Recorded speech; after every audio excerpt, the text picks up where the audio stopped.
Maligayang pagdating sa munisipalidad ng Bubon.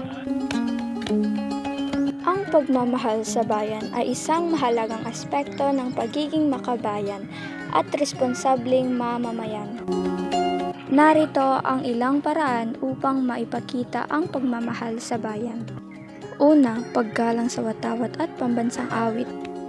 Pangalawa, pagtulong sa kapwa Pilipino. Pangatlo, pagiging responsable sa komunidad.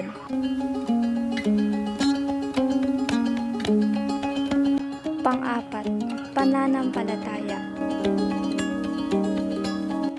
Pang-lima, paggalang sa nakakatanda. Pang-anim, pagsuporta sa lokal na mga produkto. Pang-pito, pagsunod sa batas. Pang-walo, pag-aaral ng mabuti.